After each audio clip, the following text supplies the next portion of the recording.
Hello everyone, welcome to F and kitchen BD channel. আজ share করছি ভিন্ন ধর্মী ডিমের রেসিপি। এখানে আমি দুটো ডিম নিয়েছি আর দিচ্ছি সামান্য পরিমাণ লবণ। তারপর ডিম দুটোকে খুব ভালোভাবে আমি ফেটিয়ে নিচ্ছি। এরপর চুলায় কড়াই বসিয়ে দিয়ে দিচ্ছি রান্নার তেল।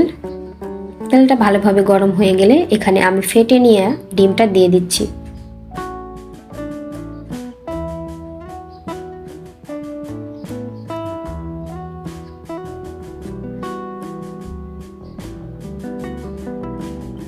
তারপরে ডিমটা আমি স্ক্রাম্বল করে ভেজে তুলে নিব।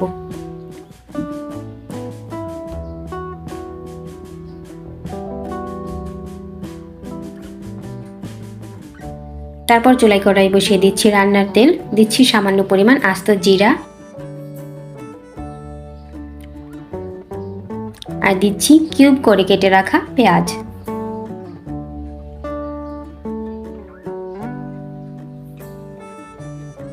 এগুলো কিছুক্ষণ ভেজে নিয়ে এখানে আমি অ্যাড করছি কাঁচামরিচ।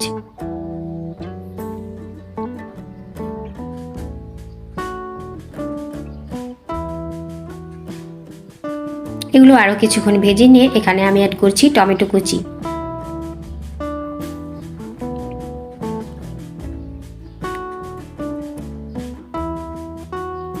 এরপর অ্যাড করছি আদা রসুন বাটা।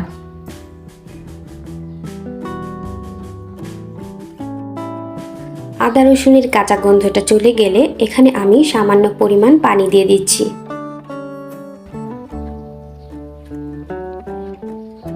হাফ চা চামচ হলুদ গুঁড়া, 1 চা চামচ মরিচ গুঁড়া, হাফ চা চামচ ধনে গুঁড়া, হাফ চা চামচ গরম মশলা পাউডার এবং স্বাদ মতো লবণ।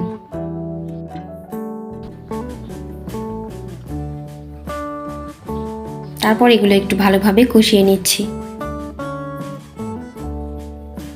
কষানো হয়ে গেলে মশলা থেকে যখন তেল ছেড়ে দিবে তখন এখানে আমি স্ক্র্যাম্বল করে ভেজে রাখা ডিমগুলো দিয়ে দিচ্ছি।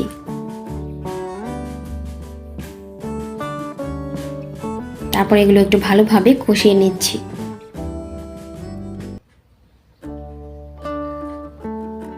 কষানো হয়ে গেলে এখানে আমি আরো একটু পরিমাণ পানি অ্যাড করছি।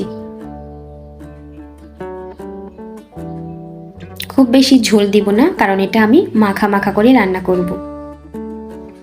এই রান্নাটা যেমন সহজ তেমনি খুব অল্প সময় লাগে। আপনারা বাসায় এভাবে ট্রাই করতে পারেন, খেতে অসাধারণ লাগে। শেষের দিকে আমি অ্যাড করছি ধনেপাতা কুচি।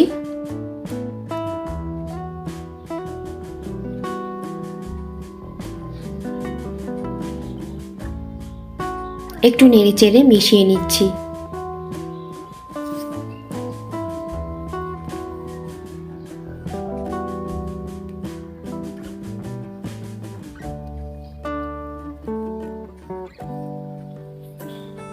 এটা একদম গা মাখা মাখা হবে। ভাত, রুটি বা পরোটার সাথে খেতে অসাধারণ লাগে।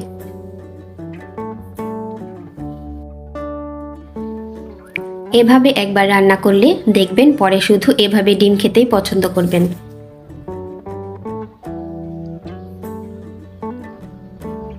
রান্নার একদম শেষ পর্যায়ে এখানে ভাজা জিরা গুঁড়া দিয়ে একটু নেড়েচেড়ে মিশিয়ে নামিয়ে নেব। ভিডিওটি ভালো লাগলে লাইক, কমেন্ট এবং শেয়ার করবেন। আর প্লিজ আমার চ্যানেলটি সাবস্ক্রাইব করবেন। আপনাদের সাপোর্ট পেলে আমি আরও মজার মজার রেসিপি শেয়ার করতে উৎসাহ পাবো।